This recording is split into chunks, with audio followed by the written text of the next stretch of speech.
Olá, meu nome é César Moura e este é o Cinema 101. Depois de 84 anos, eu voltei. Sim, pessoas, eu estou vivo. A vida de quarentena e novos projetos tomaram tanto meu tempo que eu não consegui manter os vídeos semanais da forma que eu gostaria. E por isso eu peço perdão. Mas agora estou aqui, de volta, e com um assunto que eu queria muito tirar do peito há um tempo. O final genial do filme Prisoners. Na verdade eu tô com o final desse filme na cabeça desde quando ele lançou, lá em 2013. E recentemente revi ele para poder avaliar algumas coisas para o meu outro projeto, que eu falarei mais a respeito em algum outro vídeo. E aproveitei para matar dois coelhos com um tiro de 12 só e relembrar o porquê de eu ter gostado tanto desse final. Caso você não tenha visto esse filme, recomendo muito que o faça depois de ver esse vídeo, pois só assim você vai entender 100% a genialidade que eu quero expor aqui. E caso você já tenha visto, aproveita aí então e esfrega o dedo aí nesse botão de like, porque você provavelmente já sabe do que eu tô falando. E caso você ainda não tenha feito, aproveita e também esfrega o dedo no outro botãozinho vermelho ali para assinar o canal e dar aquela força. Então vamos lá, o filme conta a história de dois protagonistas.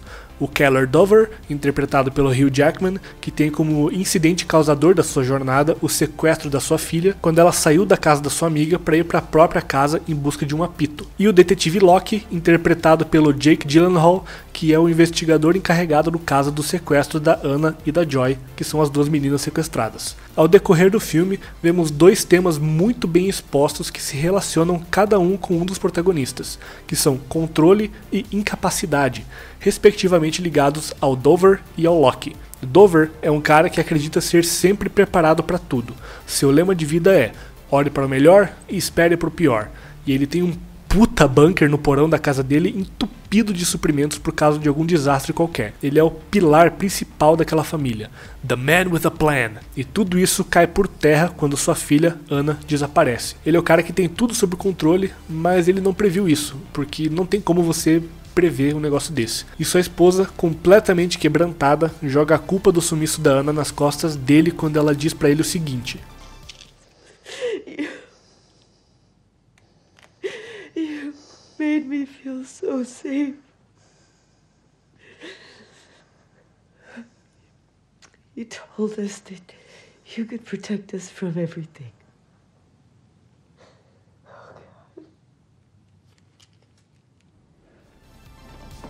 E isso faz com que ele entre em uma espiral de insegurança e culpa enquanto ele tenta retomar o controle ao fazer a justiça com as próprias mãos e sequestrar o Alex Jones, interpretado pelo Paul Dano, quem ele acredita ser o culpado pelo sequestro das meninas. E em paralelo, vemos o detetive Locke tentando manter sua investigação sob controle, mas sendo totalmente incapaz de manter todas as peças no lugar. Note que eu usei a palavra incapacidade e não incompetência. São duas coisas completamente diferentes, até porque o detetive Locke, dentro da lore que o filme apresenta, é o detetive mais competente do departamento, pois ele resolveu 100% dos casos dele até o momento. O que adiciona ainda mais tensão à sua história, pois ele tem essa reputação a manter também. Mas voltando, Locke é incapaz de manter todas as peças do caso no lugar, pois seu capitão não escuta suas instruções, o Dover fica andando nas espreitas, obviamente fazendo cagada e largando a família dele em casa, e todas as pistas que ele encontra parecem levar a um suspeito bom, mas que na verdade é apenas um imitador de um assassino das antigas e que, ao imitar esse cara, ele não chegou nem a matar ninguém ainda por cima. Esse filme é um labirinto, e por isso os temas de falta de controle e incapacidade se encaixam tão bem. É uma história que vai te queimando devagar, aumentando o desconforto e a urgência de todas essas peças que devem se encaixar em algum momento. E esse momento são os 30 segundos finais do filme, que termina com um final aberto exatamente onde ele tem que acabar. E esse final aberto é justamente o ponto-chave de todo o impacto que ele me causou e que é o motivo de eu pensar tanto nessa desgraça desse filme desde 2013. Ao terminar o filme, entre aspas, antes do fim, os filmmakers aqui garantem que você vai continuar a pensar na história depois de terminar de assisti-la, pois ao invés de apenas remoer a história inteira em sua mente caso tivesse um final fechado, agora você consegue extrapolar ela e se pergunta o que acontece depois. A história se transforma em uma narrativa viva, capaz de viver fora dos limites impostos pela estrutura narrativa dela, se expandindo e criando teorias na cabeça de milhões de pessoas. Afinal, o Keller chega vivo no hospital? Ele mantém a perna? Ele vai preso? E se sim, por quanto quanto tempo? A família dele ainda tá com ele ou ele acaba ficando sozinho? O detetive Locke vai se dar por satisfeito ou vai continuar investigando o caso para ir atrás das outras crianças? E tudo isso só é possível graças a um artifício de roteiro que foi usado de uma forma genial aqui. Essa ferramenta se chama a arma de Chekhov.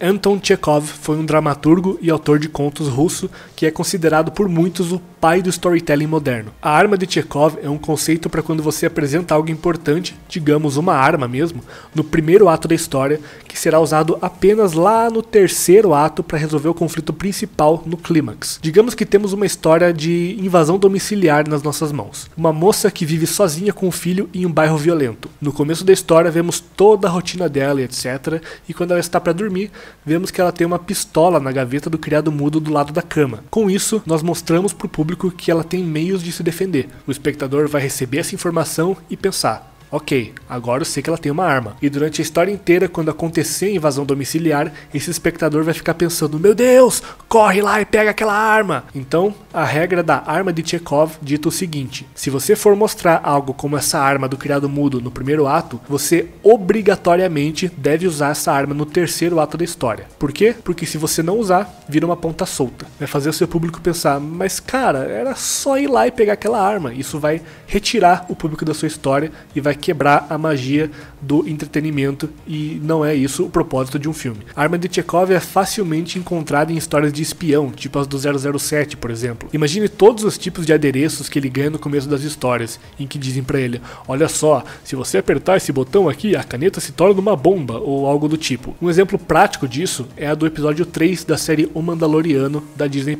No começo do episódio, vemos o personagem título da série entregar um metal raro pra ferreira do seu clã, o qual ela usa para forjar uma armadura inteira nova para ele, além de uma arma que ela diz o seguinte: Whistling birds are a powerful defense against multiple enemies. Use them sparingly, for they are rare. E lá no final do episódio, quando o Mando está resgatando a criança, o vemos ser cercado por Stormtroopers, e o que acontece em seguida? Stand up.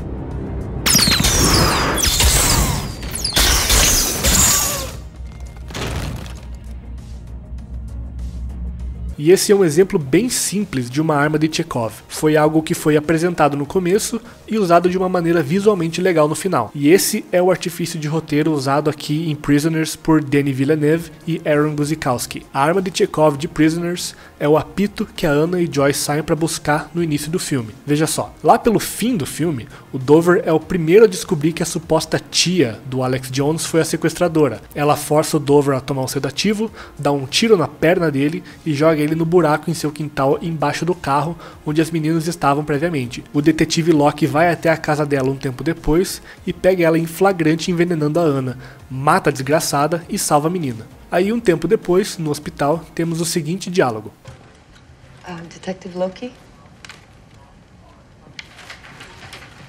I hope I'm not intruding.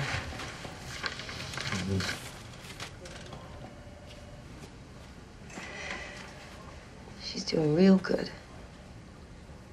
She's gonna be up and around in a few days, aren't you, buddy? She just wanted to come and say thank you and hi to her hero. She found her whistle, yeah? No. She keeps insisting that Joey helped her find it on Thanksgiving before they were taken. But I think she's just confused. I got her a new one. Mas nós sabemos que a Anna havia encontrado o apito, pois vemos o Dover pegar esse MacGuffin dentro do buraco na residência Jones. E caso você não saiba o que é o MacGuffin, dá uma conferida no vídeo que está ali no card ali em cima. E o detetive Locke, ainda insatisfeito, vai até a casa de noite e permanece lá depois que os cientistas forenses decidem encerrar o dia porque a terra que eles estavam escavando estava congelando. E aqui é onde vemos o arco desses dois protagonistas se fechar. O Dover toma o controle de volta com um apito e Locke consegue recuperar a última peça que faltava do quebra-cabeças, que era o destino do próprio Dover. Mas a câmera corta e o filme acaba antes de vermos qualquer ação futura. Stephen King diz que os pesadelos não estão sujeitos à lógica, não tem sentido explicá-los. A explicação é a antítese da poesia do medo. Em uma história de terror, a vítima continua a se perguntar por quê, por quê? No entanto, não há explicação. Não deve haver. O mistério sem resposta é o que permanece, e é o que sempre acabamos recordando. E é justamente por isso que eu fiquei com esse filme na minha cabeça durante 7 anos. Por essa cena sem trilha sonora, sem diálogos, apenas com o som ambiente e a atuação do Jake Gyllenhaal, que o final desse filme é...